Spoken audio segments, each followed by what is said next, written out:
She stood on the shoulder of the desolate road, her child heavy in her arms, when the black sedan slowed to a halt. The man in the suit who stepped out asked a question that would alter the course of her life forever.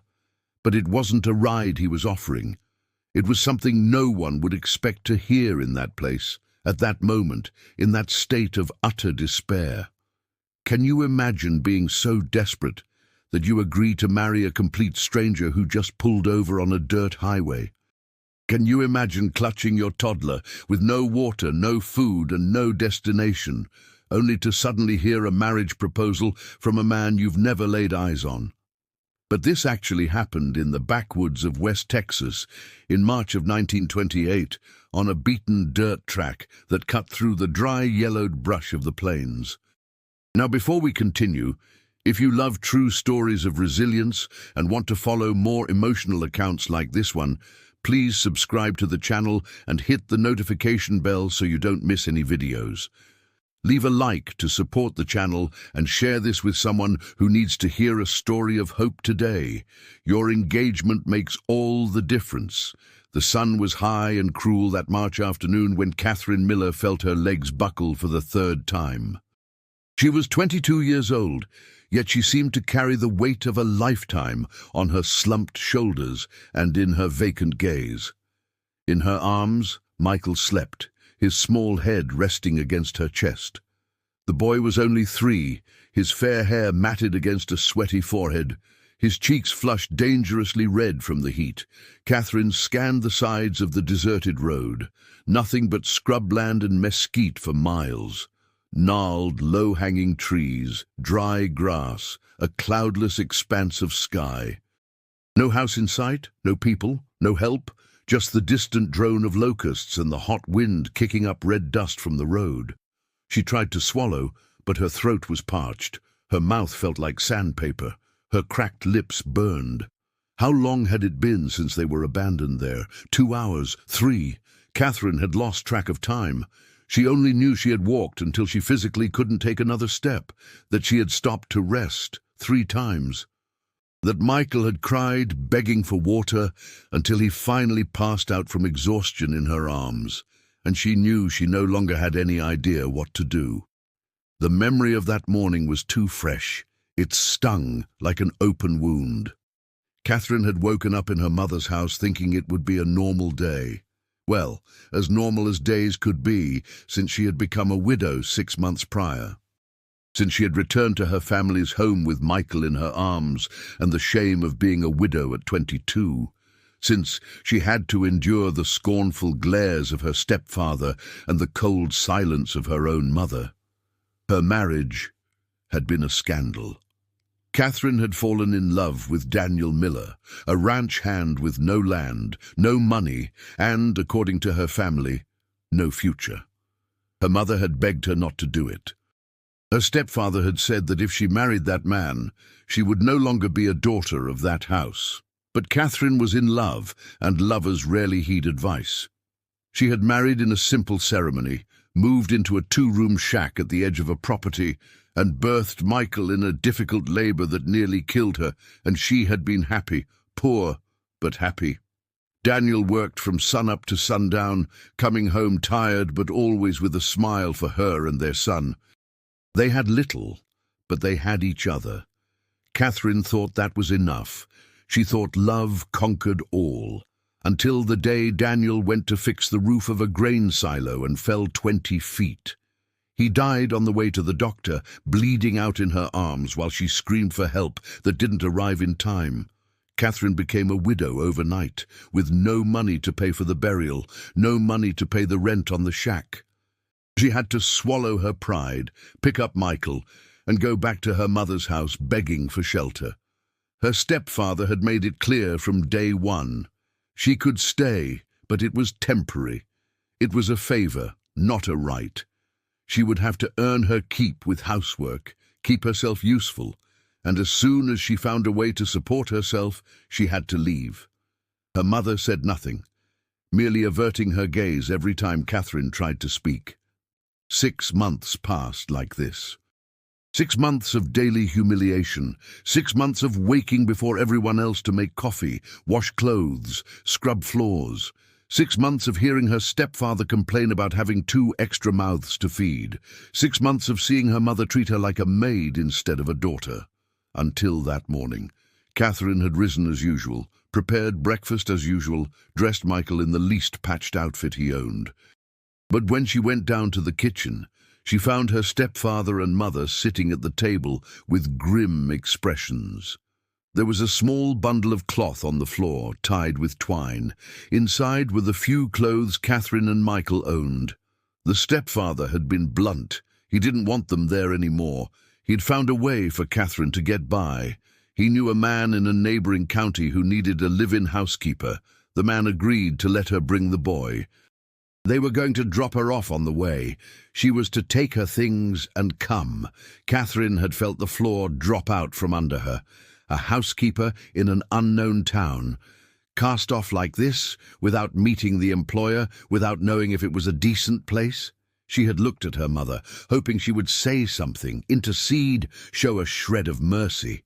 But her mother just stirred the coffee in her cup without looking up. That was when Catherine understood. There would be no compassion. There would be no forgiveness for disobeying. There would be no motherly love. She was a burden, a problem, a mistake that needed correcting. She and Michael both. Half an hour later, Catherine was in the bed of an old wagon, Michael in her lap, the bundle beside her, bouncing along the dirt road with her stepfather driving. He didn't say a word the entire trip. He just guided the horses with a hard expression. Catherine hugged Michael and tried not to cry in front of him. The boy asked where they were going. She told him they were going for a ride, a lie that burned in her throat. After nearly 2 hours of travel, the wagon stopped in the middle of nowhere. Just road, brush and sky. No house, no town, no sign of life. Catherine looked around, confused. Her stepfather climbed down from the wagon and tossed her bundle onto the ground, kicking up dust. She had asked what was happening. Where was the town? Where was the man who was going to hire her? Her stepfather had given a cruel smile that Catherine would never forget. There was no man. There was no job. There was only that road and the fate she had chosen for herself when she married against the family's wishes. He told her she had made her bed. Now she had to lie in it. He said the boy was her fault, her problem, her responsibility. And he climbed back onto the wagon. Catherine had run after him, screaming. She had begged. She had grabbed onto the side of the wagon, pleading for him to at least take Michael. That the boy wasn't to blame for anything. But the stepfather cracked the whip over the horses and the wagon lurched forward, knocking Catherine onto her back in the dust. She stayed there, sitting in the middle of the road, watching the wagon pull away until it disappeared around the bend. Michael had started to cry. Catherine got up, brushed off her dress, picked up the bundle and lifted her son. She started walking. She didn't know where to, but walking was better than standing still waiting for death.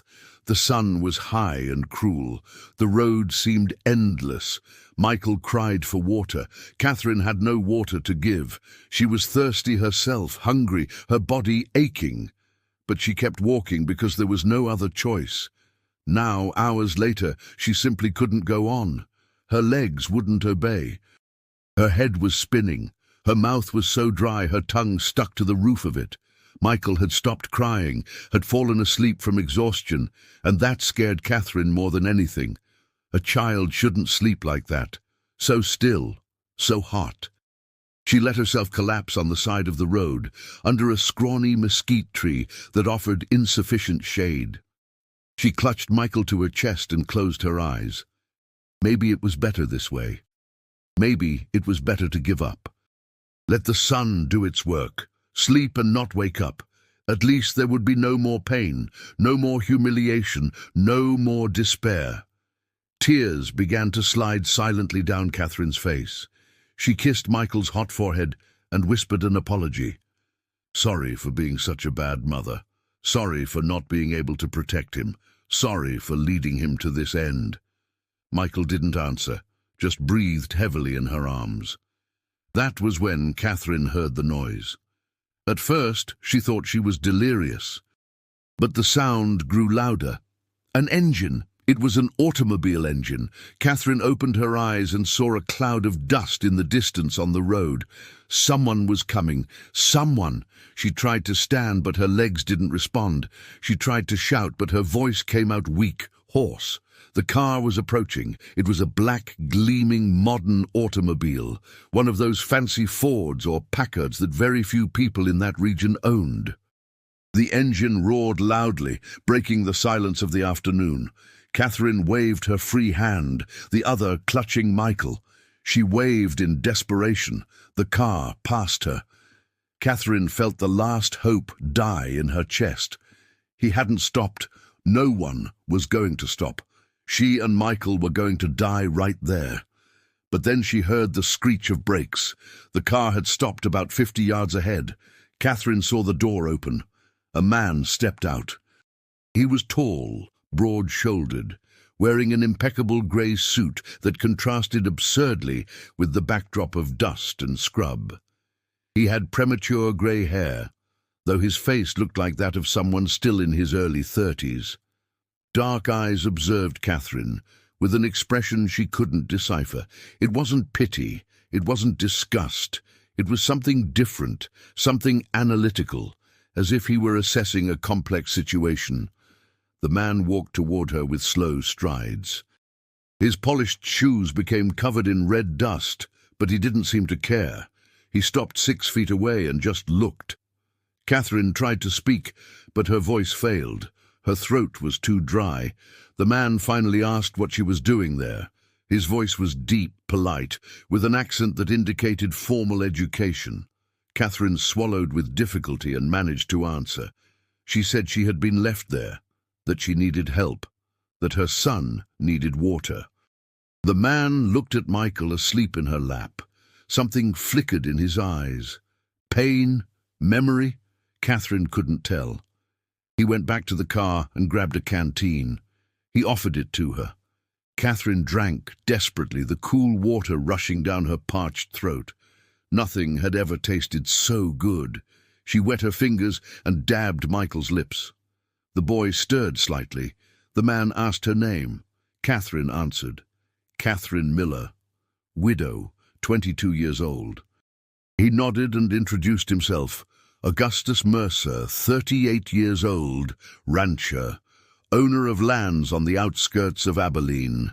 Catherine expected him to offer a ride to the nearest town, expected him to give more water and continue his journey, expected anything but what came next. Augustus Mercer looked at her for a long moment. Then he looked at Michael. Then he looked at the empty road. When he spoke again, his voice was strangely calm, as if he were making a mundane business proposal.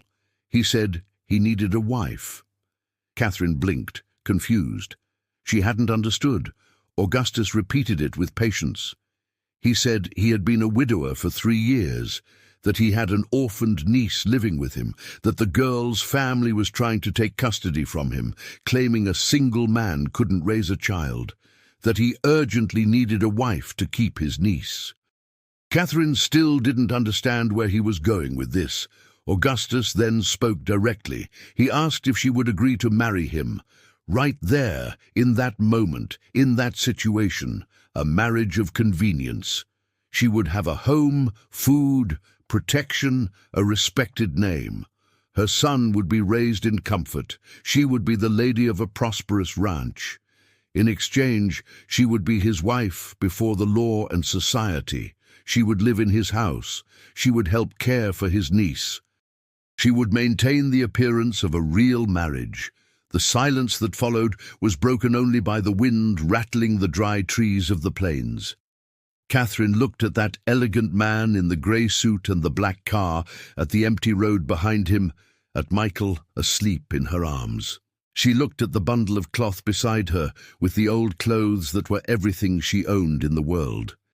She looked at her own hands, soiled with dust, and the blood from her feet, blistered from so much walking. She asked why he would do this, why a rich man, a man of means, would choose a complete stranger on the side of the road to be his wife. Augustus remained silent for a moment, measuring how much to reveal. Then he said he didn't have time for long courtships, that the court hearing was scheduled for 3 weeks from now, that he needed to present a wife by then, or he would lose his niece, that he had left Abilene that afternoon without a set destination, just driving to clear his head, that he had seen her there and understood that perhaps it was fate. Catherine asked what would happen if she refused. Augustus looked at the empty road, at the sun starting to dip, at Michael unconscious from dehydration.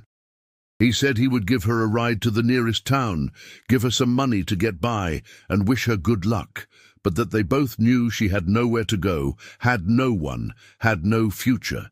It was true. Catherine knew it was true. If he left her in the next town, what would she do? A beggar with a small child on the streets, accept work as a maid in some house where she would be abused and humiliated? Michael would grow up on the streets, go hungry, maybe die before he was 5, from some disease she wouldn't have the money to treat. That was the raw reality of the situation. But marry a stranger, go to an unknown house, hand her life over to a man she had just met. Augustus sensed her hesitation. He said he understood it was a strange proposal, said she had every right to be suspicious, but that he was making an honest offer. He said he didn't expect love, didn't expect anything beyond the appearance of a marriage, that she would have her own room if she wanted, that he was a man of his word, that in front of others they would be husband and wife, but inside the house it would be a respectful and practical arrangement.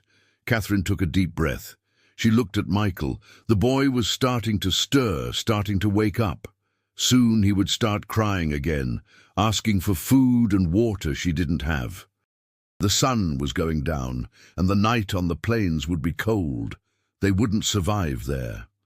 She asked how long he expected the marriage to last. Augustus answered that until his niece turned 18 and no longer needed a guardian. It would be 10 years.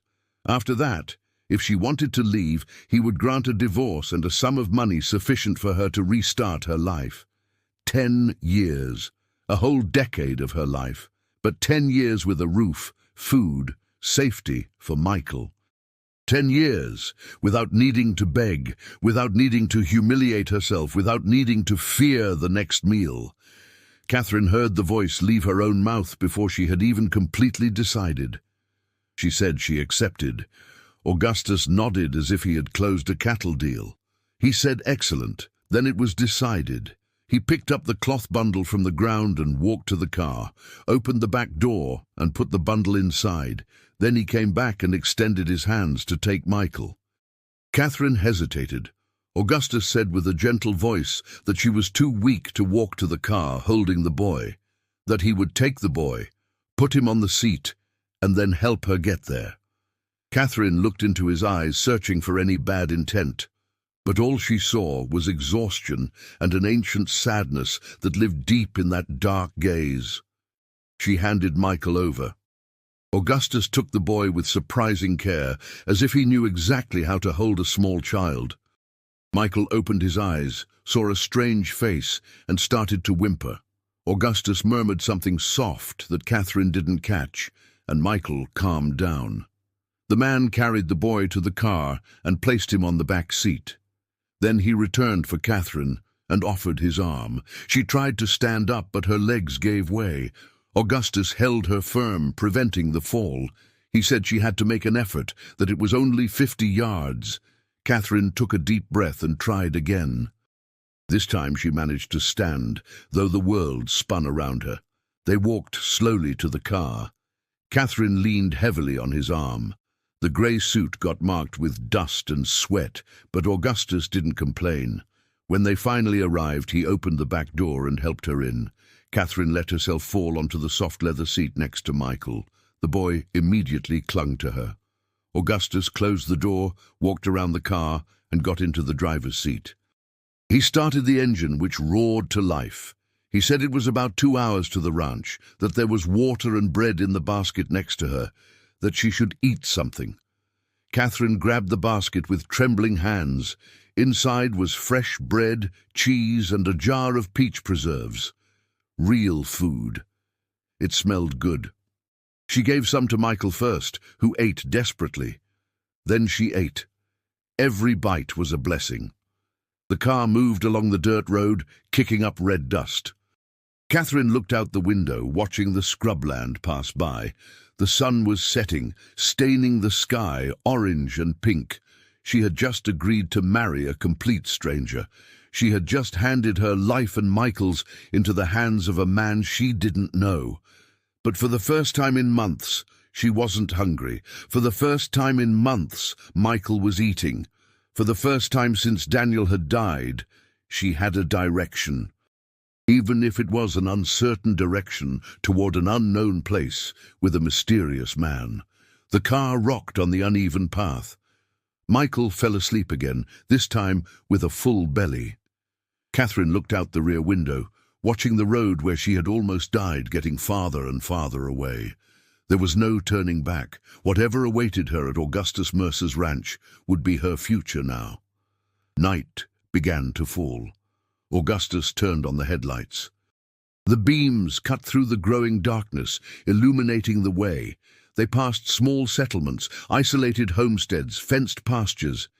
Catherine saw lights in windows, families gathered for dinner, normal lives of normal people. Would she ever have that again?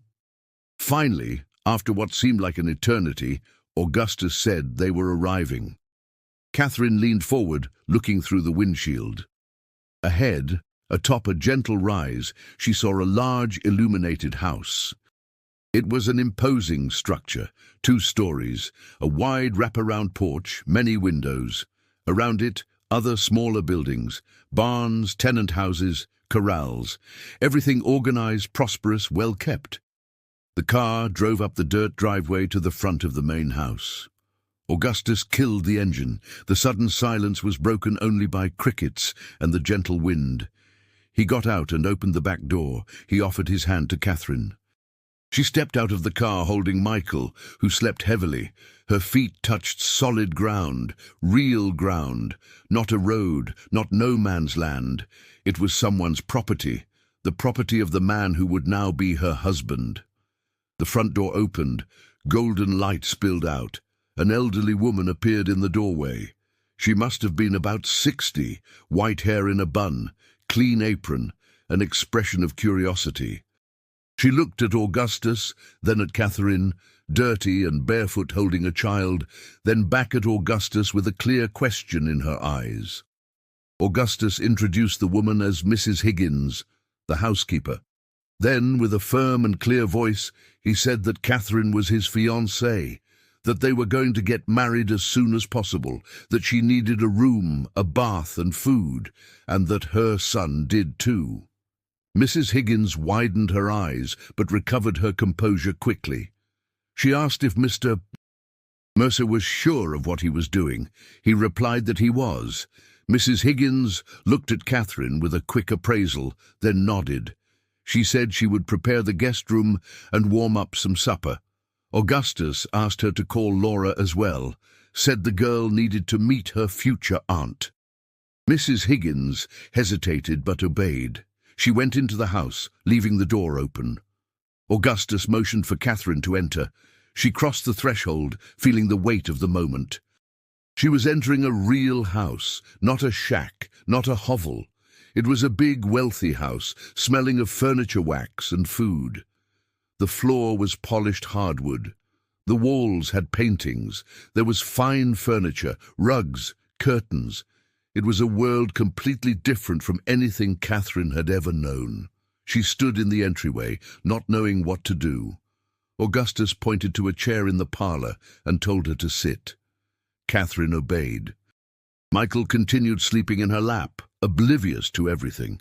Augustus walked away, saying something about making arrangements.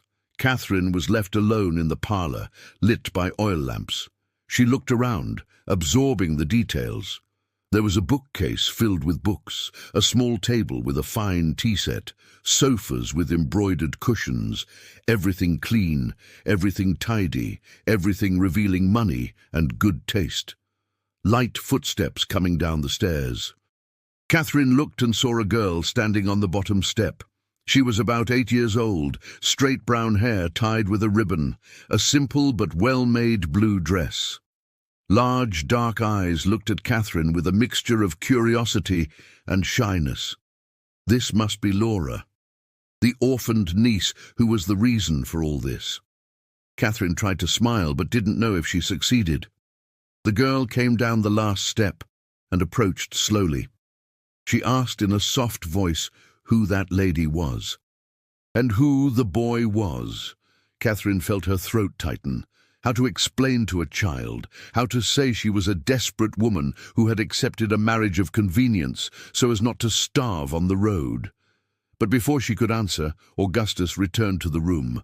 He knelt in front of Laura, getting on her level. He said in a gentle voice that this was Catherine, that she was going to live with them, that she was going to be her new aunt, and that the boy was Michael, who was going to be like a cousin. Laura looked at Catherine, then at Augustus, then back at Catherine. She asked if this meant she wouldn't have to go away. Augustus said no, that she was going to stay there with him forever, that no one was going to take her from there. The girl smiled. It was a small but genuine smile. She approached Catherine and looked at Michael sleeping. She said he was cute, asked how old he was. Catherine answered 3. Laura said she was older then, that she was 8, that she could help look after him if she wanted. Something broke inside Catherine's chest. This orphan girl, who had lost her parents, who was threatened with losing her uncle too, was offering help, was being kind, was accepting without judgment. Mrs. Higgins returned, announcing that the room was ready and the food as well. Augustus told Catherine to go up, rest, eat, that they would talk the next day about the details. Mrs. Higgins showed the way. Catherine climbed the wooden stairs holding Michael. Every step was an effort. Her whole body ached. Mrs. Higgins led her to a room at the end of the hall. It was a large space with a double bed, a dresser, a chair, a mirror. It had a basin with clean water, clean towels, bedding smelling of lavender. Mrs. Higgins said she would fetch the food. Catherine put Michael on the bed. The boy stirred but didn't wake up. She looked at her own reflection in the mirror and was startled. She was unrecognizable, tangled hair full of dust, face dirty with tear tracks, dress torn and stained, feet barefoot and bruised. She washed herself at the basin, turning the water brown with dirt. She changed her filthy dress for a simple nightgown that was folded on the chair. Mrs. Higgins returned with a tray. Hot soup, biscuits, milk, real food again. Catherine ate slowly, feeling every spoonful go down. Mrs. Higgins stood near the door watching. Finally, she asked how she had met Mr. Mercer. Catherine answered the truth, that she had met him that afternoon, on the road, that he had stopped and made a proposal. Mrs. Higgins stood in silence, processing that. Then she shook her head, said that Mr. Mercer was a good man, but had been lost since his wife died, that he loved that woman more than anything, that when she died in childbirth she took part of him with her, that he had never fully recovered. Catherine asked what had happened to the baby. Mrs. Higgins said it was stillborn, that Mrs. Cecilia had bled too much, that there was nothing to be done, that the doctor had arrived too late, that Augustus had stayed locked in his room for days without speaking to anyone. That had happened 3 years ago, and he had never looked at another woman since. Until that afternoon on the road, when he had seen a complete stranger with a child in her arms and decided to marry her. Mrs. Higgins said she prayed this would work out, that she prayed Catherine was a decent woman, because Miss Laura needed a mother figure, and because Mr. Mercer needed to start living again. He was merely surviving, but surviving wasn't living. The housekeeper left, taking the empty tray. Catherine was left alone with Michael, who slept deeply in the big bed. She lay down beside him, feeling the soft mattress, the clean sheets, the pillow that smelled of lavender. That morning she had woken up thinking she would be a maid in a strange house. She had been abandoned on the road to die. She had walked under a scorching sun, without water or food, carrying her son in her arms. She had come so close to death she had smelled it, and now she was lying in a comfortable room on a wealthy ranch, with a promise of marriage to a man she didn't know. With a completely uncertain future, but at least an existing one, Catherine closed her eyes. She didn't know if she had made the right choice. She didn't know if Augustus Mercer was a good man, or if she was entering a situation she would regret. She didn't know what tomorrow would bring, but she knew one thing. Michael was safe. He was fed. He was sleeping in a real bed, and that, for now, had to be enough. Outside, the March night covered the plains. Crickets sang. A gentle wind rustled the trees, and on that ranch in West Texas, two lives that had been on the verge of ending had just gained a second chance. Whether that chance would turn into a blessing or a curse, only time would tell. Catherine woke up with the sun streaming through the window, and for a moment didn't know where she was. The room was strange, the bed was too soft, the silence was different. Then memory returned like a cold wave. The road, the black car, the impossible proposal, the ranch. She turned her head and saw Michael still sleeping beside her, fair hair scattered on the pillow, breathing peaceful. The boy was clean now, after Mrs. Higgins had insisted on bathing him the night before. He was wearing a nightshirt that must have belonged to Laura when she was smaller. He looked like a normal, healthy, protected child, nothing like the dehydrated and desperate boy from yesterday. A soft knock on the door. Catherine sat up in bed, adjusting the borrowed nightgown. She said, "Come in." Mrs. Higgins opened the door, carrying a tray with coffee, biscuits with butter, and milk. She said good morning with a neutral voice that revealed no judgment, but offered no warmth either. She placed the tray on the small table near the window. The housekeeper informed her that Mr. Mercer had left early to attend to business in town, that he had left a message saying he would return in the late afternoon, that Catherine could rest, explore the house, but that he expected to speak with her when he returned. Mrs. Higgins also brought clean clothes that had belonged to the late Mrs. Cecilia.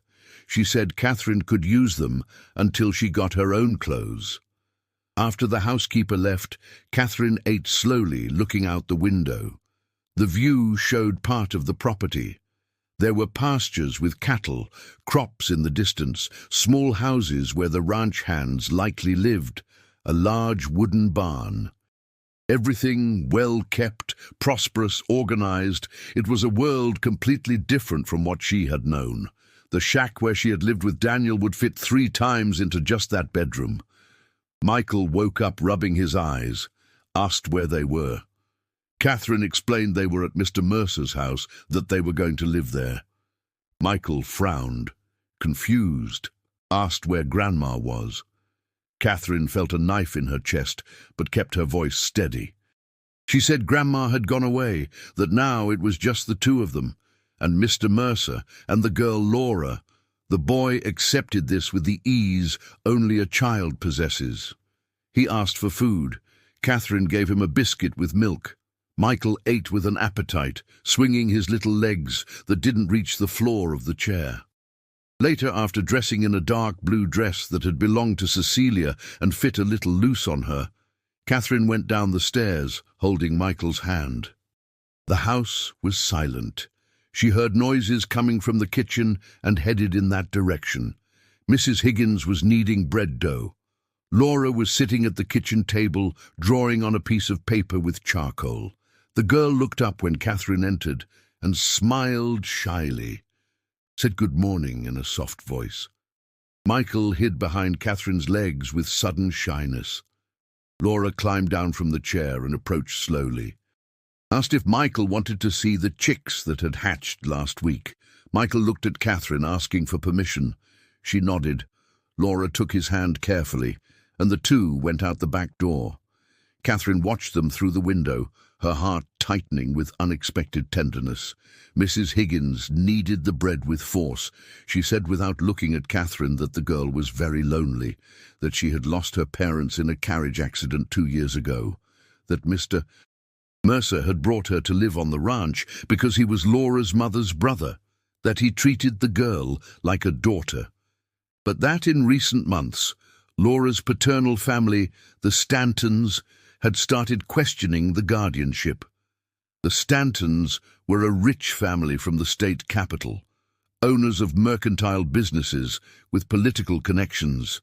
When their son, Laura's father, had died along with his wife in the accident, they hadn't shown interest in the granddaughter. They let Augustus take the girl without contest.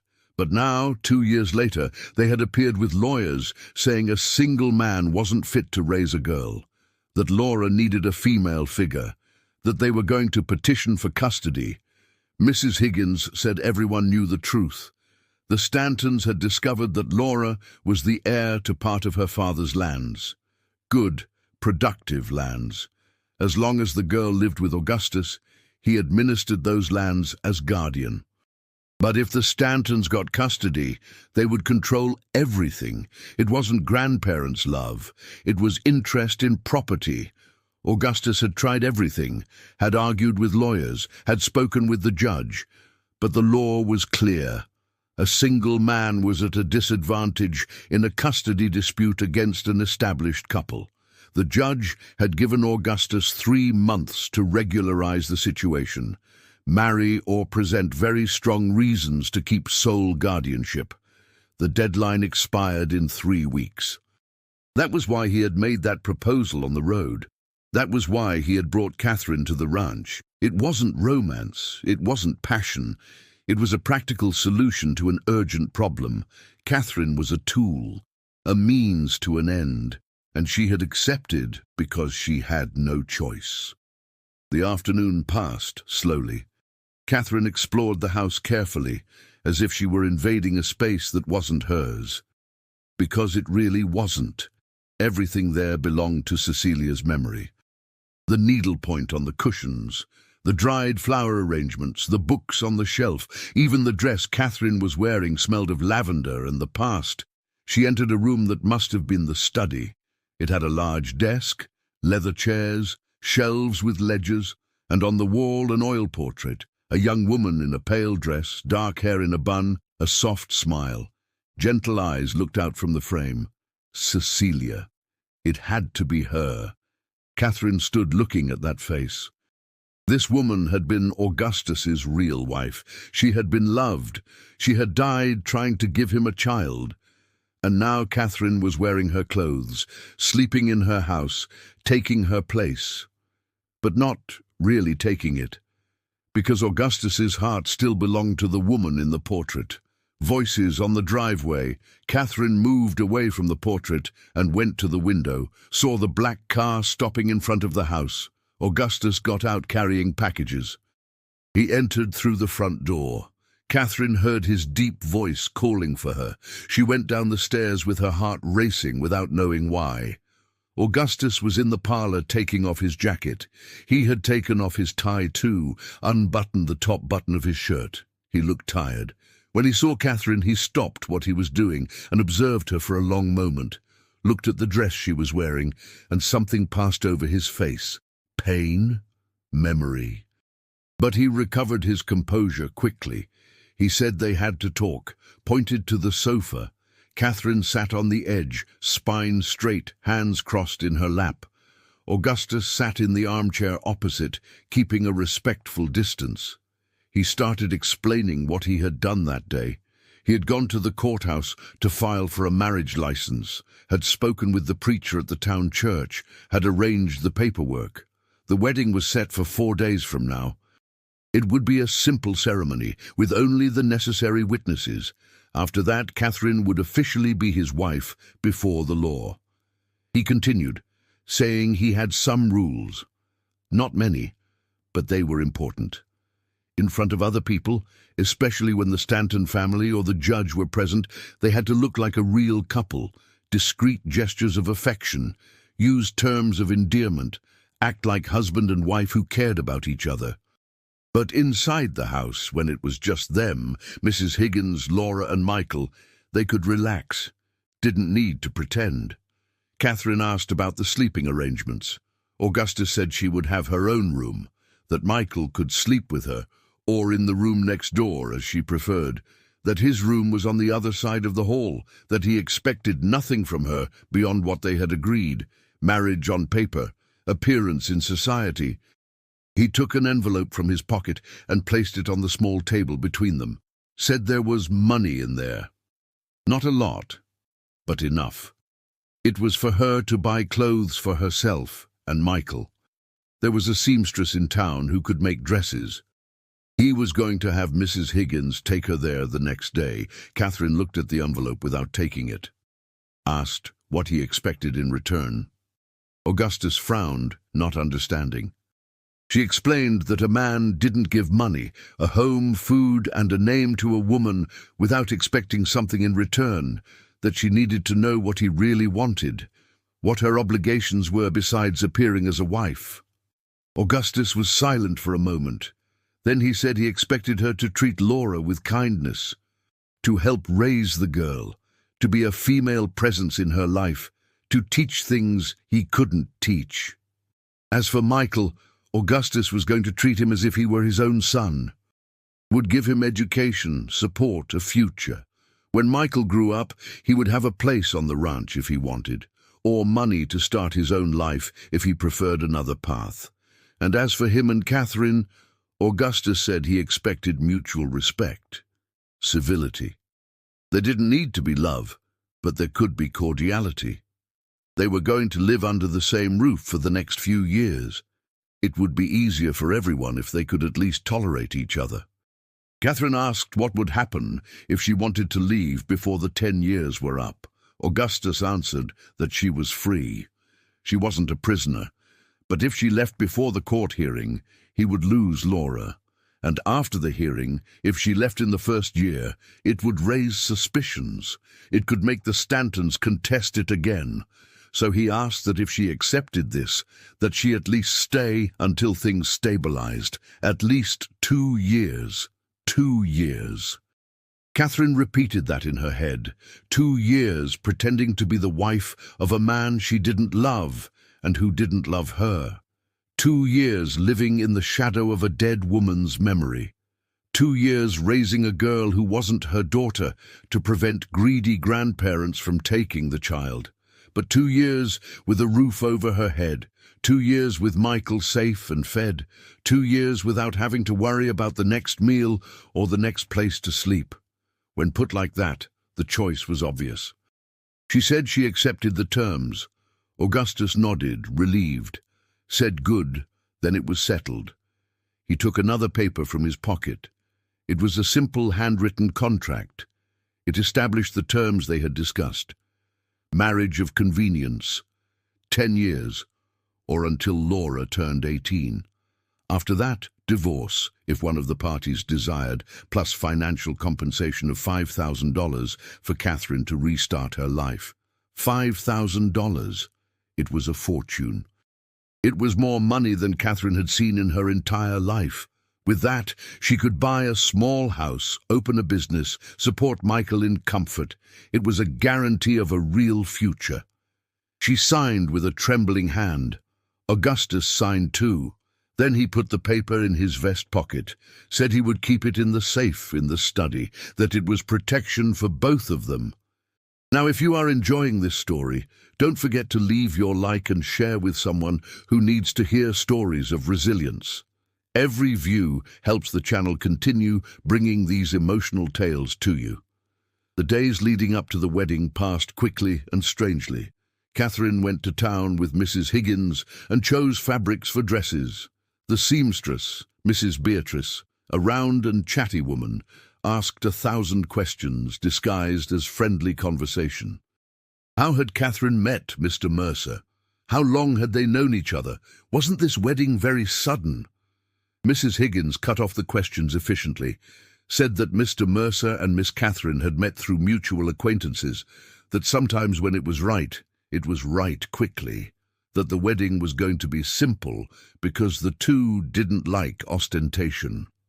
The seamstress accepted the answers, but her eyes shone with gossip she was going to spread through the whole town. At night, Catherine dined at the large dining table. Augustus sat at the head, Laura on one side, Catherine on the other, Michael beside her in a chair with cushions to sit higher. Mrs. Higgins served the food and then retired to the kitchen. The meals were silent at first. Augustus asked Laura about the lessons the girls studied, with a tutor who came 3 times a week. Laura answered in a low voice. Michael ate, focused on his plate. But gradually, as the days passed, things became less tense.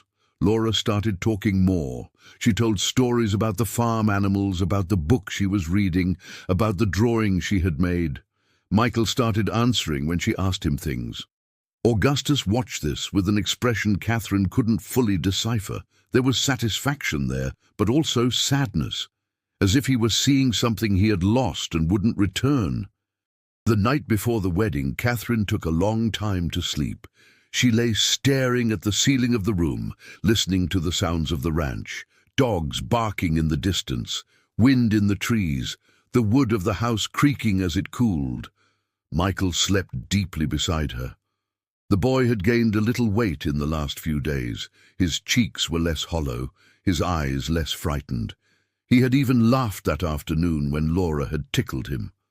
Catherine thought of the mother who had abandoned her, thought of the cruel stepfather, thought of Daniel who had died in her arms, thought of the road where she had almost died too, and thought of the man in the grey suit who had stopped the car and offered a future in exchange for the appearance of a marriage. It was a strange deal. It was a situation she had never imagined living. But it was a chance for Michael to grow up with education, food, opportunities. A chance for her to rebuild the dignity her family had taken away. And if the price was pretending to be a wife for a few years, it was a price she was willing to pay. The wedding happened at the First Baptist Church in town on a Thursday morning. Catherine wore a simple beige linen dress that Mrs. Beatrice had finished in a rush. It wasn't a wedding dress. It had no lace, no veil, nothing that indicated celebration. It was the dress of a woman marrying out of necessity, not love. Augustus was in a dark suit, black tie, neutral expression. He looked like a man closing a business deal, not a man getting married. The only witnesses were Mrs. Higgins, Laura, Michael, and 2 ranch hands Augustus had brought to fulfill the legal requirement. The preacher, an elderly man with thick glasses, conducted the ceremony in a monotone voice, asked the traditional questions. Augustus answered that he took Catherine as his wife. Catherine answered that she took Augustus as her husband. Firm voices, but without emotion, promises spoken out of obligation, not desire. When the preacher said Augustus could kiss the bride, there was a moment of hesitation. Augustus looked at Catherine, asking for silent permission. She nodded, almost imperceptibly. He leaned in and touched his lips to hers in a chaste, quick, cold kiss. A contact of seconds that meant nothing beyond fulfilling a ritual. They signed the papers. Augustus paid the preacher's fee. They left the church as husband and wife before God and the law. The morning was bright, the gentle sun of spring beginning. Laura held Michael's hand, who watched everything with wide eyes, not fully understanding what had happened. On the way back to the ranch, inside the car, Augustus said he had ordered Mrs. Higgins to prepare a special lunch.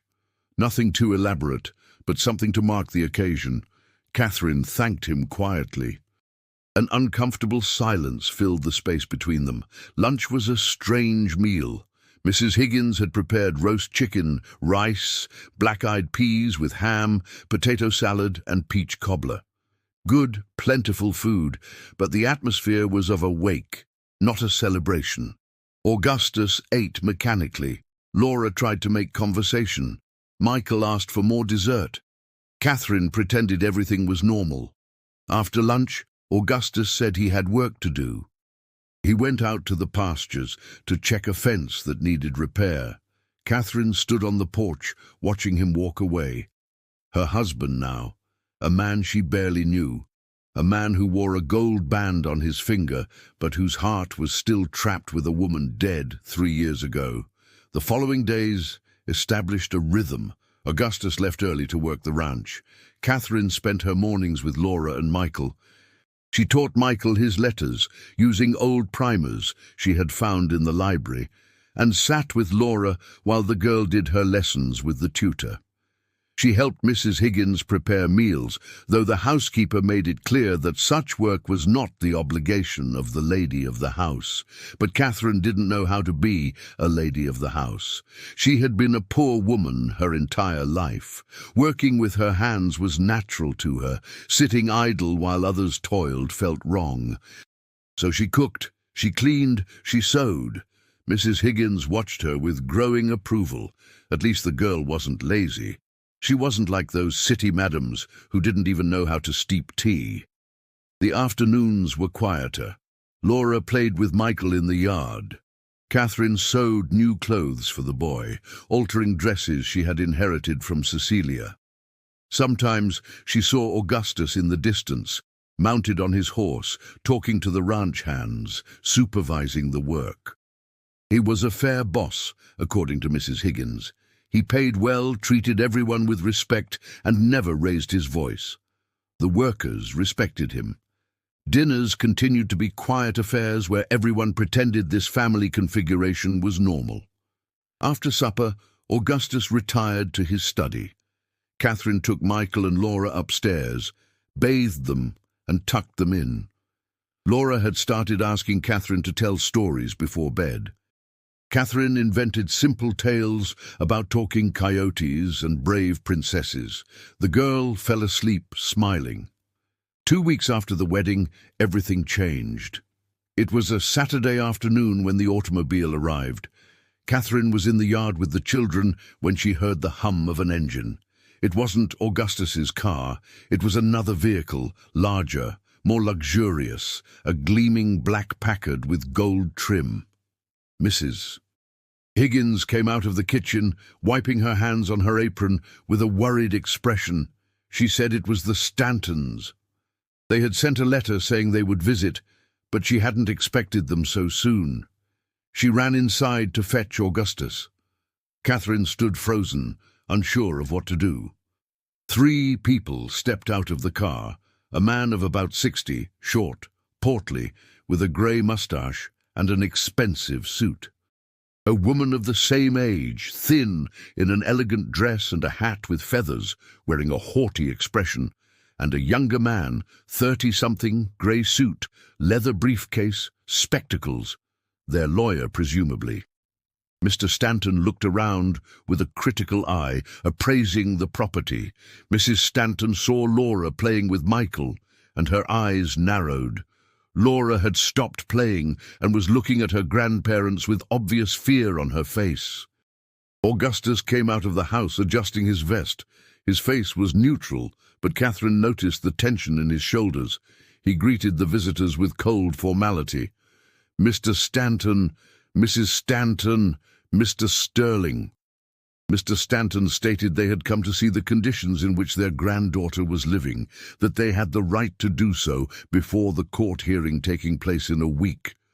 The lawyer confirmed that this was within their rights.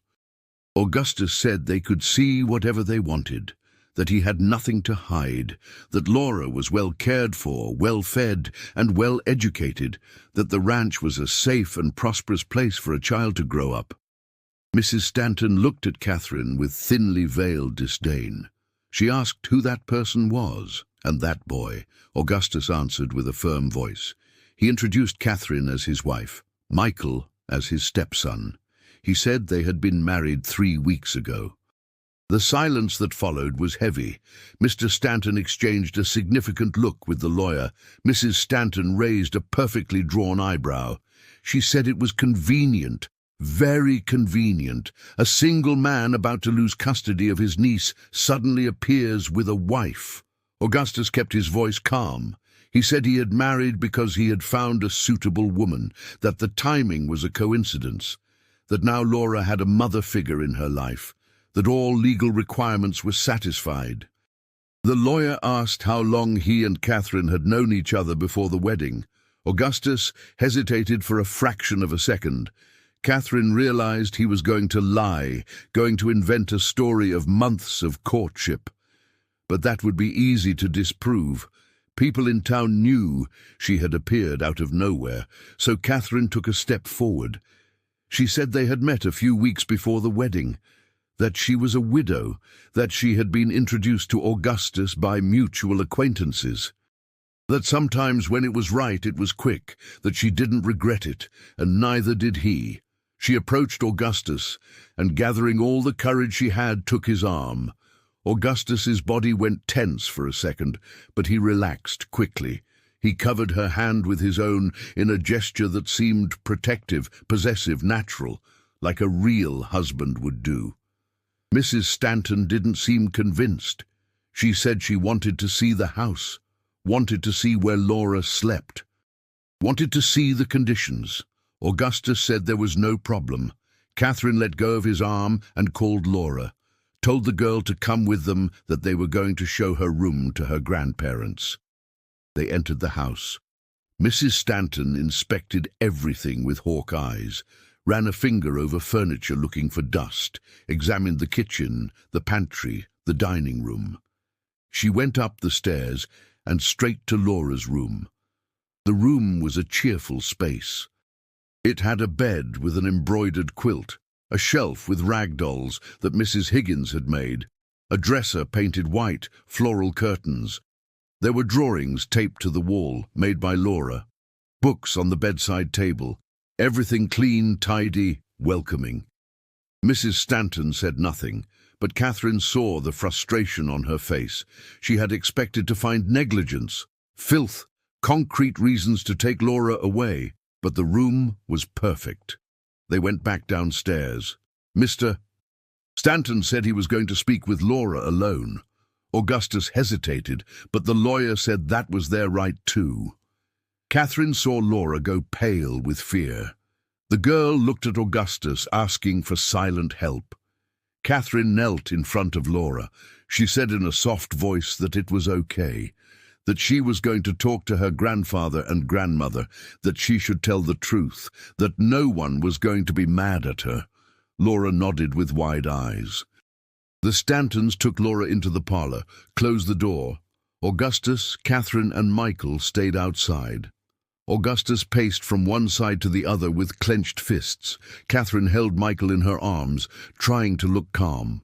15 minutes later, the door opened. Laura came out with tears streaming down her face. She ran straight to Augustus and threw herself into his arms. The man picked her up and hugged her tight, whispering soft things Catherine couldn't hear. The Stantons came out with satisfied expressions. Mr. Stanton said they had heard interesting things, that Laura had told them Catherine had appeared out of nowhere, that no one knew where she had come from, that the marriage had happened too fast, that the whole thing smelled of a sham. The lawyer added that they were going to contest the legality of the marriage. They were going to investigate Catherine's past. They were going to prove this was theatre staged to deceive the judge. And when they proved it, Laura would go into their custody as she always should have. Augustus said in a low, dangerous voice that they had proof of nothing, that the marriage was legal, registered, valid, that Catherine was his wife and Laura's stepmother, that he had met all requirements, that Laura would stay with him. Mr. Stanton smiled a cruel smile. He said they would see about that the hearing would be in a week, that Augustus should enjoy his time with the girl. Because after that, Laura would live with her grandparents in a real home in the capital. She would learn to be a lady. She wouldn't grow up on a ranch in the middle of nowhere with an uncle who had bought a mail-order bride.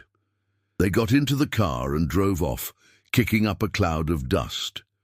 Augustus remained standing with Laura in his arms. The girl cried softly.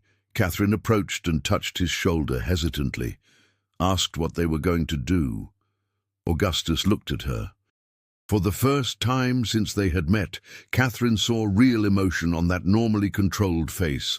There was fear there, real fear. Fear of losing Laura, fear of failing his dead sister who had entrusted her daughter to him, fear that the whole plan had been useless. He said hoarsely that he didn't know, that their marriage was legal but too obvious, that anyone could see it had been rushed. That if the Stantons brought witnesses saying Catherine had appeared out of nowhere, that no one knew her past, that everything looked suspicious, the judge could decide against them. Catherine felt something ignite in her chest. Anger. Anger at the Stantons with their superior heirs. Anger at her family who had abandoned her. Anger at the fate that insisted on taking everything she tried to build. Enough anger to burn away the fear. She said then they had to make the marriage look more real. They had to convince the judge it wasn't a sham. They had to put on a convincing show. Augustus asked how. Catherine replied they had a week to truly get to know each other, to build a history that made sense, to learn to look like a couple that cared about one another.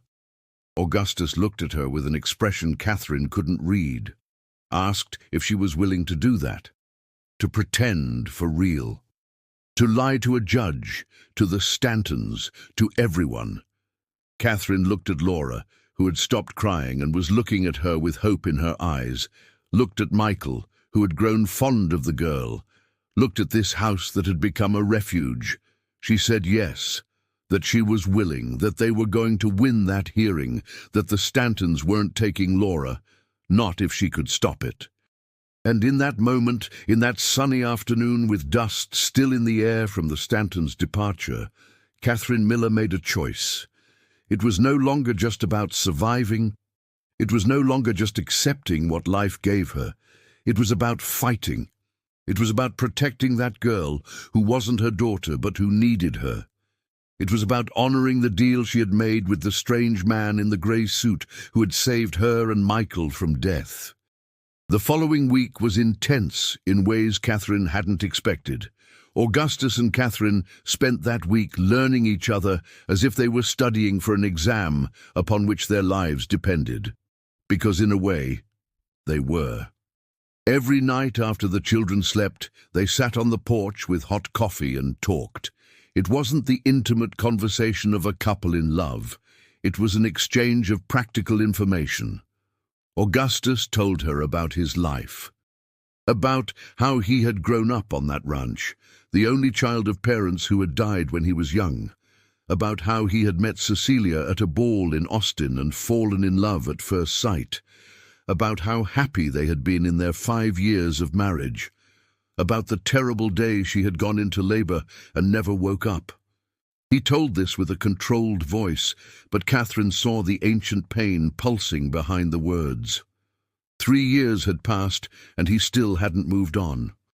He still wore the ring that had been hers on a chain around his neck, still kept their room exactly as she had left it, still visited the grave every Sunday without fail. Catherine, in turn, told him about her own life, about the father who died when she was small, about the mother who remarried a hard and cruel man, about Daniel, the husband she had loved despite the poverty, about the day he fell and died in her arms, about the 6 months of humiliation in her mother's house, about the day she was abandoned on the road with Michael. She told it without crying. The tears had dried up long ago.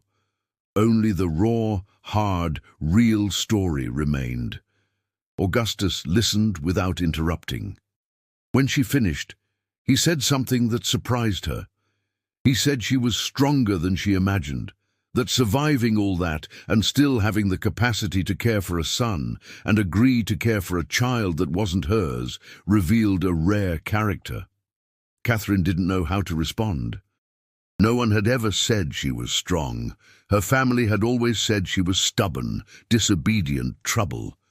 But strong, that was new. Beyond the conversations they rehearsed how real couples acted. Augustus tried to take her hand naturally when they walked. Catherine tried to smile at him the way a wife would smile at a husband. They practiced small gestures of affection, a hand on the shoulder, adjusting his shirt collar, him brushing a lock of hair from her face. All calculated, all forced, but slowly becoming less strange. Mrs. Higgins watched this with a look that mixed hope and skepticism. She had seen Augustus's marriage to Cecilia. She had seen true love. What she was seeing now was a shadow, an imitation. But maybe a shadow was enough to fool a judge. Maybe it was enough to keep Laura on the ranch. Laura was quieter that week. The girl had nightmares. Woke up crying, saying her grandparents were taking her away. Catherine would go to her room, sit on the edge of the bed, hold the small hand, and speak soft words. Told her they wouldn't let anyone take her, that she would stay there, on the ranch, with Uncle Gus and with her and with Michael. Laura asked if it was a promise. Catherine said yes, though she wasn't sure if she could keep it. Michael, on the other hand, was blooming. The boy who had been shy and frightened now laughed aloud. He ran through the yard, chasing chickens. Helped the ranch hands feed the horses. He was gaining weight, color in his cheeks, light in his eyes. Every time Catherine looked at him, she felt gratitude for the choice she had made on that road. Even if everything went wrong at the hearing, at least she had given her son these weeks of happiness. 3 days before the hearing, Augustus brought news. His lawyer, a serious man named Mr. Albright, had come to the ranch to review the case. He had spoken with Augustus, with Catherine, with Mrs. Higgins, had examined the marriage documents, had asked difficult questions. In the end, he gave an honest opinion. The marriage was legal, valid, recognized by church and state, but it was obvious it had been quick. Any competent lawyer could plant doubt in the judge's head, question the motivations, suggest it was a sham.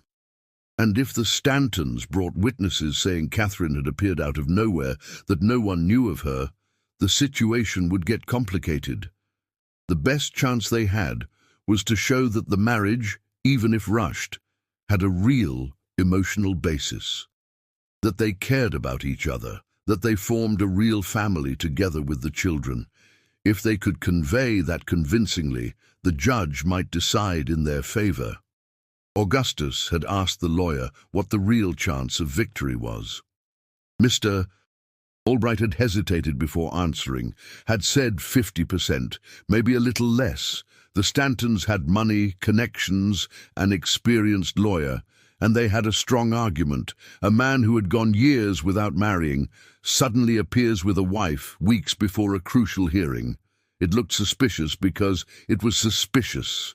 Catherine had listened to that, feeling a weight in her stomach. 50%, half a chance of Laura being ripped from them. Half a chance that everything had been in vain. She had looked at Augustus and seen the same worry reflected in his face, but he had squared his shoulders, had thanked the lawyer, had said they would do their best, that they would fight to the end. Mr. Albright had nodded and left with an expression that clearly said he didn't have much hope. That night, after the children were asleep, Catherine found Augustus in the study. He was sitting at the desk with a half-empty glass of brandy, looking at Cecilia's portrait on the wall. When he heard Catherine enter, he didn't turn, just kept looking at the dead woman he had loved. Catherine hesitated at the door.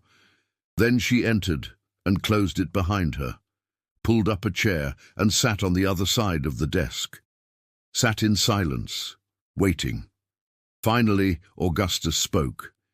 He said he was failing his sister, that when she died in the accident along with her husband, she had left Laura for him to care for, had trusted him, and now he was going to lose the girl because he hadn't been smart enough, fast enough, because he had waited too long to marry again.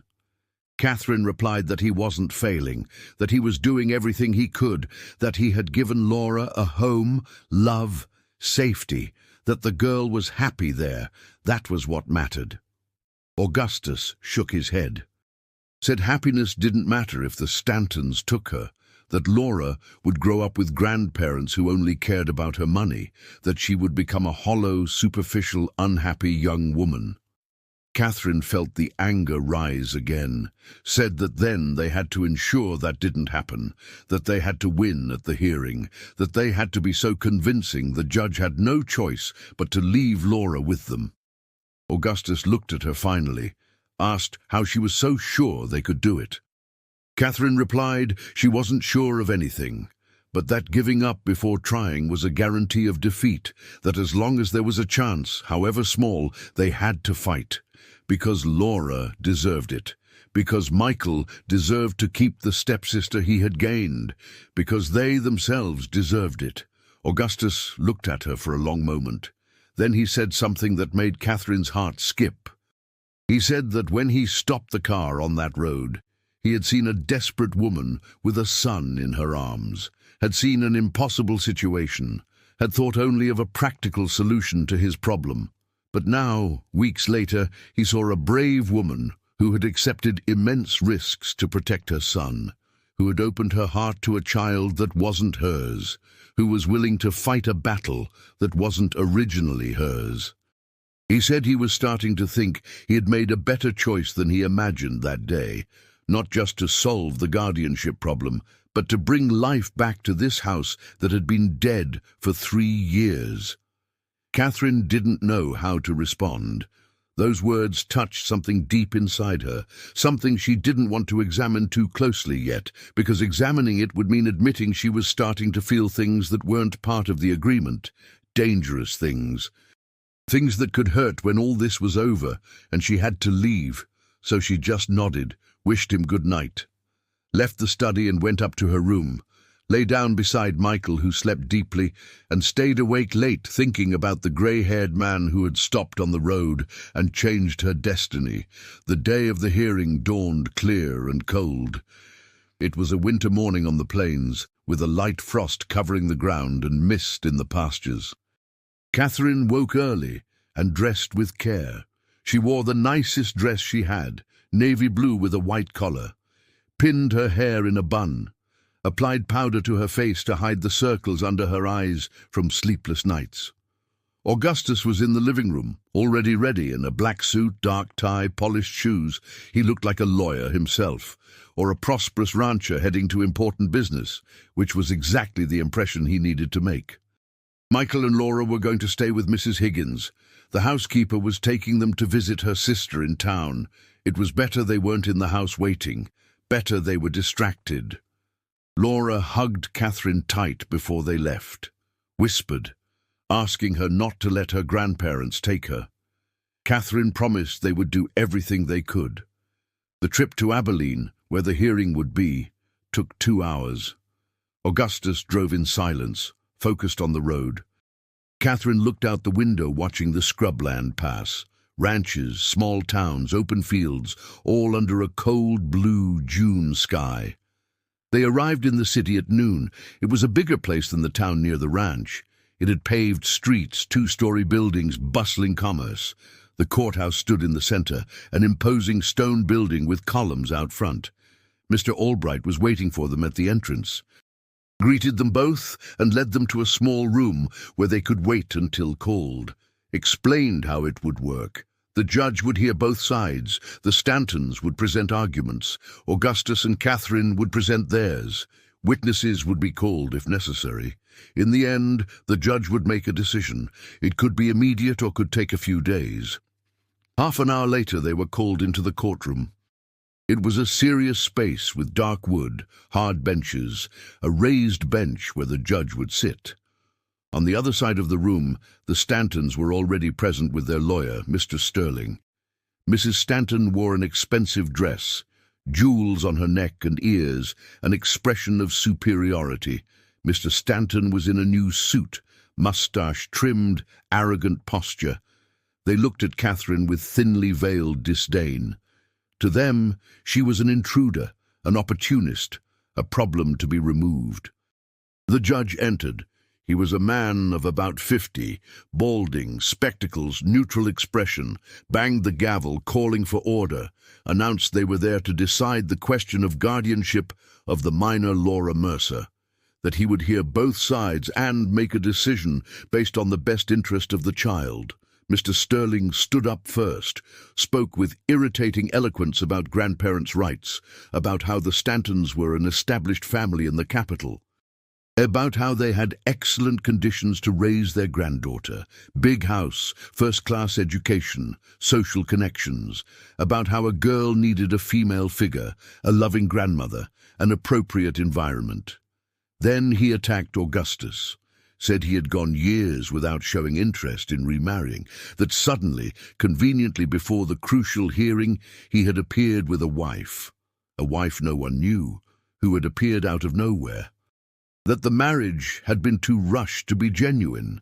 He called a witness, a man from the town near the ranch, who swore he had heard gossip about how Mrs. Catherine had suddenly appeared, that no one knew where she came from, that everything had happened too fast, that it seemed like a marriage of convenience to fool the court. Catherine felt anger boiling but kept her face neutral. Augustus beside her had a fist clenched tight in his lap. Mr. Albright took notes without showing emotion. Then it was their turn. Mr. Albright stood up and began methodically. Presented marriage documents, valid certificates, church registry, witnesses present at the ceremony. Explained that yes, the marriage had been quick, but that quick marriages weren't illegal nor invalid, that sometimes people met and knew it was right. He spoke about Augustus, about how he was a respected rancher, owner of productive lands, fair employer, a man of his word in the region, about how he had cared for Laura with dedication since her parents' accident, about how the girl was happy, healthy, well-educated. Then he called Mrs. Higgins as a witness. The housekeeper came and swore she had known Mr. Mercer for 20 years, that he was a good man, that he treated Laura like a daughter, that Mrs. Catherine had integrated well into the family, that the children were happy, that it was a real home with real love. The Stantons' lawyer contested, asked Mrs. Higgins how long she had known Catherine. The housekeeper had to admit only a few weeks. Asked if she knew where Catherine came from. Mrs. Higgins hesitated, said she knew she was a widow, that she had come from another county, but didn't know details. Mr. Sterling smiled satisfied, said therein lay the issue. No one knew anything about this woman. She had appeared mysteriously and immediately become a wife. Too convenient, too suspicious. The judge looked at Catherine, said he would like to hear from her, that she could tell her own story. Catherine swallowed hard, stood up on legs that trembled slightly, walked to the front of the room feeling all eyes on her. The judge asked where she came from. Catherine answered with a firm voice, said she came from a small town in the backwoods, that she had been married to a ranch hand, that he had died in a work accident, that she had been left a widow with a small child, that she had returned to her family's home but hadn't been well received. She told the truth, all of it, about the cruel stepfather, about the mother who turned her back, about being abandoned on the road with Michael, about walking under the scorching sun without water or food, about being about to die when Augustus stopped. She said Augustus had saved her life and her son's, that he had offered not just a ride but a future, that yes, the marriage had been quick, but that it had been a conscious choice by both, that she had accepted because she needed safety for her son, and that he had accepted because he needed a wife to keep Laura. She looked directly at the judge, said she wasn't going to lie and say it was a marriage of love at first sight, but that it was a real, legal, committed marriage, that she had given her word, that she was going to care for Laura as if she were her daughter, that she was going to be a respectful wife to Augustus, that she was going to honor the vows she made in church, and that Laura deserved to stay where she was happy, with an uncle who loved her, in a house she knew, with a life she had built, not be ripped from there by grandparents who had never shown interest before. The silence that followed was absolute. Mr. Sterling seemed ready to attack, but the judge raised a hand asking for silence, looked at Catherine for a long moment, then looked at Augustus, then at the Stantons. Finally he spoke, said he was going to ask a few questions, asked Augustus if he loved his niece. Augustus answered yes, more than anything. Asked if he was prepared to be a real father to her. Augustus said he already was, in his heart. Asked if the marriage to Catherine had been solely for legal convenience or if there was a real basis. Augustus hesitated. Catherine saw him struggle internally. Then he answered with an honesty that surprised her. He said in the beginning it had been convenience, that he had made a practical proposal to a desperate woman, but that, in the weeks since then, he had seen Catherine care for Laura with genuine kindness, had seen her create a home where there was only a house, had seen her bring life back to a place that had been dead since Cecilia passed. He said he didn't know if what he felt was love, that maybe it was too soon to call it love, but it was respect, it was admiration, it was gratitude, and that he believed with time it could become something more, something true. Catherine felt tears prick her eyes. She hadn't expected that, hadn't expected him to speak like that, with a voice loaded with real emotion. The judge then asked Catherine what she felt. She took a deep breath, said she felt the same, that she had accepted out of desperation in the beginning, but that she had found on that ranch more than she expected. That she had found a girl who needed her, a boy who was blooming, a man who treated her with respect and dignity her family had never given.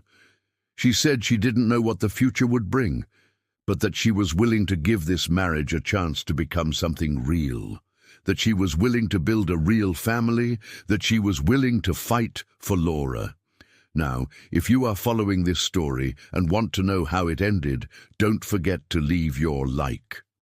Share with someone who needs stories of hope. Every bit of support makes a difference. The judge wrote something down, looked at the Stantons, asked why they wanted custody of Laura. Why now, 2 years after leaving her with Augustus without contest? Mr. Stanton started talking about grandparents' duty, about the importance of family, about proper education. But the judge interrupted him, asked directly if they knew about the properties Laura had inherited from her father, about the value of those lands, about who would control those assets if they got custody. Awkward silence. Mr. Sterling tried to deflect, but the judge wouldn't let him, said he had investigated, that he knew the lands Laura inherited were worth a fortune, that he knew the Stantons had businesses in financial difficulty, that those lands would solve many problems. Mrs. Stanton turned red, started to protest, but the judge said he had heard enough, that he was going to retire to make a decision, that he would return in an hour. That hour was longer than anything Catherine had ever lived. They waited in the small room. Augustus paced back and forth. Mr. Albright tried to look confident, but Catherine saw the worry in his eyes. She sat with hands folded in her lap, praying wordlessly to a God she wasn't sure was listening. Finally, they were called back. The judge was seated with a neutral expression, banged the gavel, began to speak. He said he had analyzed all arguments, that he had considered the best interests of the child, that yes, Augustus and Catherine's marriage had been quick, that yes, it raised some questions, but that a quick marriage wasn't a crime nor a fraud, that it was legal and valid. He said he was impressed with Catherine's honesty, that she could have lied, could have invented a romantic story. But she told the truth, even when the truth wasn't pretty. That spoke to her character. He said he had observed the dynamic between Augustus and Catherine, that he saw genuine respect there, that he saw a basis for a solid relationship, even if it wasn't passionate love yet, that he saw potential for a real family, and he said he was deeply concerned with the Stantons' motivations, that it was obvious their interest was financial, not Laura's well-being. That grandparents who hadn't shown interest for 2 years, suddenly appearing when they discovered a significant inheritance, weren't loving grandparents. They were opportunists. Therefore, his decision was clear. Guardianship of Laura would remain with Augustus Mercer. He was a suitable guardian. Now married, with a wife who demonstrated a genuine will to care for the child, Laura would stay on the ranch. The Stantons could have rights to supervised visitation if they wished. But custody would stay where it was. He banged the gavel, case closed. For a moment no one moved. Then Catherine felt her legs go weak. Augustus caught her by the arm, stopping her from falling. Mr. Albright smiled openly. Across the room the Stantons were pale with rage. Mr. Sterling was already muttering about an appeal, but everyone knew it was an empty threat. They had won. Laura would stay with them. They walked out of the courthouse onto the sunny street. Catherine took a deep breath, feeling as if she had run miles. Augustus still held her arm. When she looked at him, she saw tears in his eyes, tears he didn't try to hide.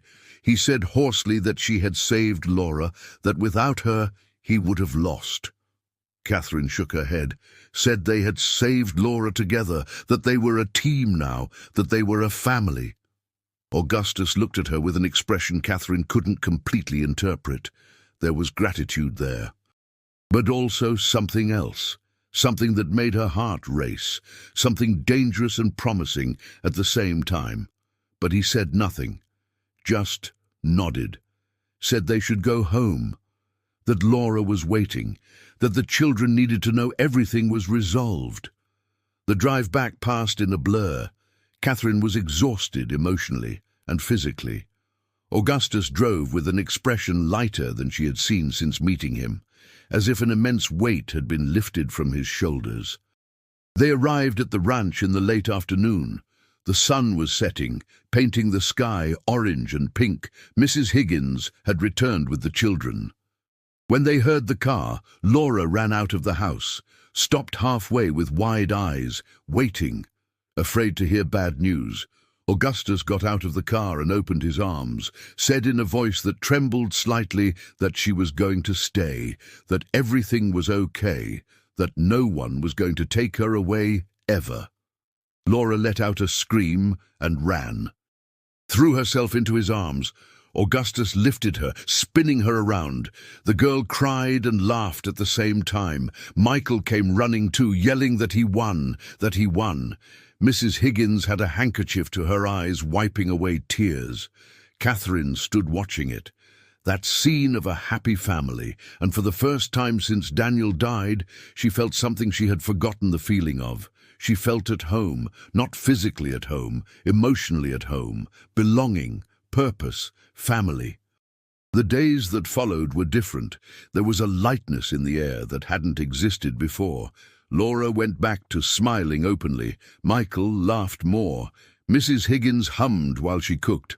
Even the ranch hands commented that the boss was different, less gloomy, more present. Augustus and Catherine continued sleeping in separate rooms, continued maintaining a respectful distance. But there was a subtle change. He started asking her opinion on ranch decisions. She started feeling comfortable making suggestions. At dinners, conversations flowed more naturally. There was even laughter sometimes. One night, 3 weeks after the hearing, Catherine was on the porch looking at the stars. She had put the children to sleep. Mrs. Higgins had retired. The ranch was silent. Augustus came out of the house and stood beside her. Didn't say anything for a while, just stood there looking at the sky too. Finally broke the silence. He said he needed to tell her something, that he had kept it for a while, but she deserved to know. Catherine turned to him with a racing heart, not knowing what to expect. Augustus recounted that on that day on the road, when he had seen her with Michael in her arms, desperate and nearly dying, it hadn't been a complete coincidence, that he had left the ranch without a specific direction, that he was driving trying to decide what to do about the custody problem, that he was losing hope, and that when he saw Catherine on the side of the road, he saw several things at once. He saw a practical solution, yes, a woman who needed saving in exchange for a wife to present to the judge. But he had seen something else, something that touched him deeply. He had seen a mother protecting a child against everything. Even on the verge of death, she held the boy tightly. Even without hope, she continued breathing for him. That reminded him of Cecilia. Not in appearance. Catherine and Cecilia were completely different physically, but in essence, in strength, in the capacity to love beyond herself. Cecilia had died trying to give him a child, had bled to death because she wanted to be a mother, had a maternal love so strong she sacrificed her own life for him. And there, on the road, years later, he had seen that same type of love. A mother willing to die, but protecting her son until the last moment. Augustus said hoarsely that he stopped the car not just for convenience. He stopped because he saw a sign in it, that maybe it was time for him to stop living in the past, that maybe it was time to give the future a chance, that maybe Cecilia had sent Catherine to him, not to replace her. No one could replace what they had, but to remind him that life went on, that he could honor Cecilia's memory by truly living instead of just existing. He said he hadn't understood that completely that day, but in the following weeks he began to realize.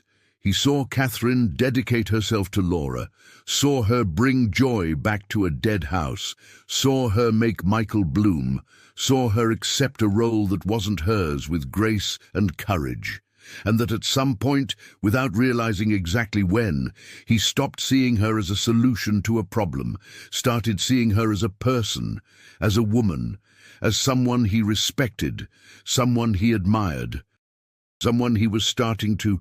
He didn't finish the sentence, but Catherine understood what he didn't say. She stood in silence, absorbing that, then spoke in a soft voice, said she had felt a change too, that in the beginning she accepted out of desperation, for survival. But over time, she began to see Augustus not as a boss or a paper husband, but as a man, a good man, a gentle man, a man who carried ancient pain, but still had the capacity to be generous. She said she didn't know what that meant, didn't know if what they felt was love or just mutual gratitude, but she was willing to find out, that she was willing to turn that marriage of convenience into something real, if he was too. Augustus turned to her. For the first time since they met, he touched her face, touched it with gentleness, as if she was something precious and fragile. Said yes, that he was willing, that he was afraid of betraying Cecilia's memory, but that he was beginning to understand that loving again wasn't betrayal, it was honor. It was proof that what Cecilia had taught him about love hadn't died with her. He leaned in slowly, giving Catherine time to pull back if she wanted. But she didn't pull back. She let him kiss her. It was a different kiss from the quick, emotionless kiss at the wedding. It was a slow, hesitant kiss, full of promise. It was their first real kiss. When they pulled apart, both were trembling slightly. Augustus rested his forehead against hers, said they had time, didn't need to rush, that they could build this at their own pace. Catherine agreed, said they had a whole lifetime ahead, that they could use that time to learn to love each other for real. The months that followed were of gradual transformation. Augustus and Catherine began spending more time together, walks around the ranch, long conversations after the children slept. Small gestures of affection became more natural. Hand finding hand, a quick goodnight kiss, a hug that lasted a little longer. Laura bloomed. The girl who had been shy and frightened became a confident and happy child. She called Catherine Aunt Kate, sometimes slipped and called her Mom. She always corrected herself quickly, afraid of having offended, but Catherine always smiled and said it was okay, that she could call her whatever she wanted. Michael grew strong and healthy. He was a happy boy who no longer remembered the terrible days on the road, had forgotten the hunger, had forgotten the fear. He only knew he had a home, a mom, a stepdad. He was starting to call Dad without the step, and a sister. 6 months after the hearing, on a hot summer night, Augustus went to Catherine's room, knocked softly on the door. When she opened it, he stood there with a hesitant expression. Asked if she wanted to come to his room, not to sleep in separate beds, but to start being husband and wife for real. In every sense. Catherine looked at him, saw the man who had saved her and her son, the man who gave a home when she had none, the man who treated her with respect when the world had thrown her away.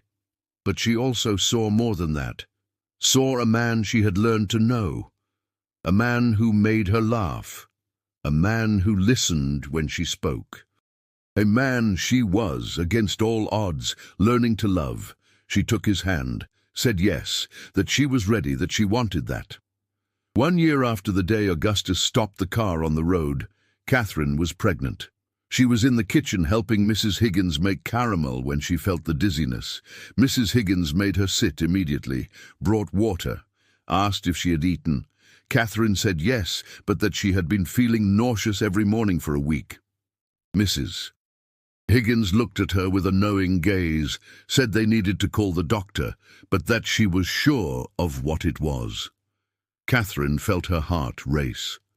Pregnancy. She was going to have Augustus's child. The doctor confirmed 3 days later, about 6 weeks along. The baby would be born at the end of winter the following year. Catherine stared at her own hands with a mixture of fear and joy.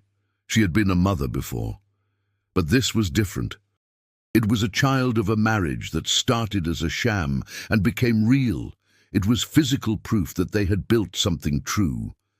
When she told Augustus, he went pale, sat heavily in his desk chair. Catherine felt fear tighten. Was he remembering Cecilia, how she died in childbirth? Was he afraid of losing Catherine the same way?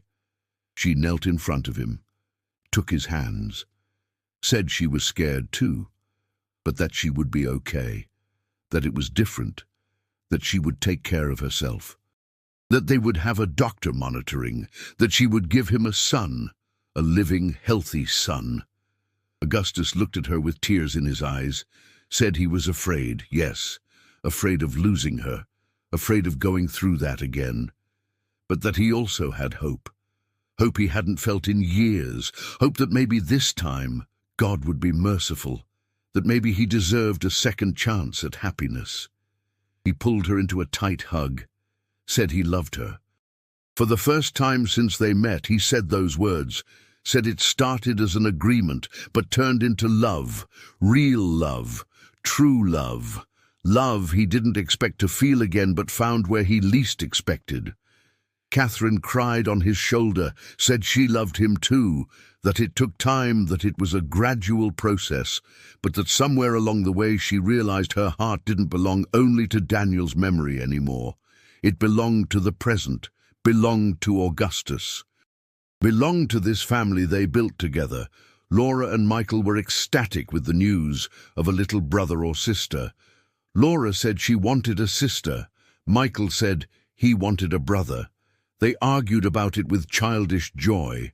Mrs. Higgins started preparing the old nursery that had been closed since Cecilia's death, cleaned, painted, sewed new clothes. The pregnancy progressed well. Catherine had morning sickness, but nothing serious. The doctor came every week to examine. Said everything was running perfectly. Augustus lived glued to her side, didn't let her exert herself, carried heavy things for her, checked if she had eaten enough. It was excessive worry sometimes, but Catherine understood the fear driving him. At the end of winter, on a cold August night, the contractions began. Augustus panicked, ordered a ranch hand to fetch the doctor on the run, helped Catherine up to the bedroom. Mrs. Higgins took control with the efficiency of a woman who had helped in many births, told Augustus to leave, said he would get in the way. He resisted, said he wouldn't leave her alone. Catherine held his hand between contractions, said she would be okay, that he needed to leave so as not to go crazy in there. Augustus left reluctantly, stayed in the hallway pacing back and forth. Laura and Michael were awake too, scared by the sounds coming from the room. Augustus hugged them and said everything would be fine, that soon they would have a little brother. The labor lasted 6 hours. They were the 6 longest hours of Augustus's life. Every cry he heard was a knife. Every moment of silence was terror. He prayed like he hadn't prayed since Cecilia died, begged God not to take Catherine from him, begged to let her live, said he would give up everything except her. Finally, when the sun was rising, painting the sky pink, he heard it. A baby's cry, strong, healthy, irritated. The door opened. Mrs. Higgins came out with a huge smile, said it was a boy, big and healthy, and that Catherine was fine, tired but fine, alive. Augustus felt his legs give way, sat right there on the hallway floor and cried from relief, cried from joy, cried from gratitude. Laura and Michael threw themselves on top of him, making a group hug on the floor. When he finally entered the room, he found Catherine lying in bed with the baby in her arms. She was pale, hair stuck to her forehead with sweat, but smiling for real. Looked at Augustus and said he had a son, a living son, a healthy son. Augustus approached with reverence, looked at that little red, crumpled baby in Catherine's arms. His son, his and hers, fruit of the love that had grown between them, proof that second chances existed, proof that life went on, proof that it was possible to be happy again. They named the boy Daniel Augustus, Daniel in honor of Catherine's first husband, because he had been part of the journey that led her there. Augustus, because it was a new beginning, a new life. 3 years after that day on the road, Catherine stood on the ranch porch watching the sunset. Michael was 7 now, running through the yard, chasing Laura, who was 11. Daniel was in her arms, chubby and smiling at 1-year-old. Augustus stood beside her with his hand on her waist. Catherine thought about everything that had happened, how she had been abandoned to die, how a strange man had stopped and offered an unlikely future, how a cold agreement had transformed into a warm family, how despair had turned into hope, how an end had become a beginning. She looked at Augustus. He looked back with a gaze overflowing with love. Love he thought he would never feel again. Love she thought had died with Daniel. But love that had bloomed unlikely and strong between 2 broken hearts that had mended together. Michael shouted something about having caught Laura. Laura shouted back that it didn't count because she let him. They laughed. Daniel clapped chubby hands in Catherine's lap, wanting down to play too. The ranch was alive with the sound of family. Mrs. Higgins called from the kitchen that supper was ready. Augustus kissed the top of Catherine's head, said they should go in. She agreed. But first, she stayed a moment longer looking at the sky turning the color of fire. She thought of the road, of that terrible moment when she thought everything was over, and how she had almost lost all this because she had been too close to giving up. How a different choice, a car that hadn't stopped, a man who had driven on, and none of this would exist. But the car had stopped. The man had looked at her. And against all odds, against all expectations, against all common sense, he had asked an impossible question that changed everything. "Will you be my wife?" he had asked. There on the side of the road with her dirty and desperate and holding a starving child. And she had said yes, yes out of desperation, yes out of necessity, yes without hope that it would work. But it had.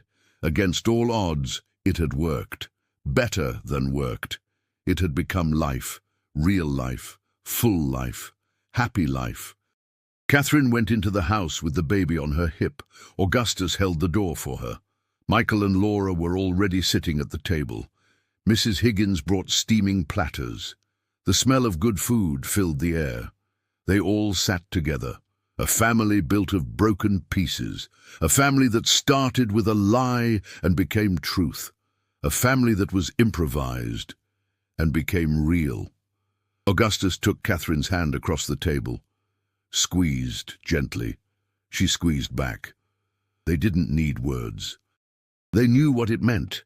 Gratitude, love, the promise that they would never be alone again, would never be lost again, because that day on the road when everything seemed over was actually just the beginning of a story no one expected, the story of a millionaire widower who stopped for an abandoned woman, the story of an impossible proposal, the story of a marriage of convenience that turned into true love. A story that proved that sometimes, in the most unlikely moments, in the most unexpected places, in the most impossible circumstances, something beautiful can be born. Hope can be born. Family can be born. Love can be born. And that it was worth saying yes, even when the yes was scary, even when the yes was risky, even when the yes didn't make sense, because that yes had saved her. And it had saved him too, had saved Laura, had given life to Michael, had created Daniel, had built a family where there was none. That yes had changed everything, and looking around the table at those faces she loved, Catherine knew with absolute certainty that she would make the same choice 1,000 times, would say yes 1,000 times, because this life, this family, this love was worth every moment of fear, every moment of uncertainty, every moment of risk. It was worth everything. The ranch on the West Texas plains continued to prosper. The children grew. Michael became a good man who helped Augustus run the property. Laura became a teacher who taught local children. Daniel grew strong and smiling, and Augustus and Catherine grew old together, hand in hand on the porch, watching the sun set over the plains that had witnessed their unlikely beginning. Every sunset was a reminder that miracles happen, that second chances exist, that love can bloom even in the most unexpected places. That sometimes all it takes is a black car stopping on the road, a man asking an impossible question, and a woman brave enough to say yes.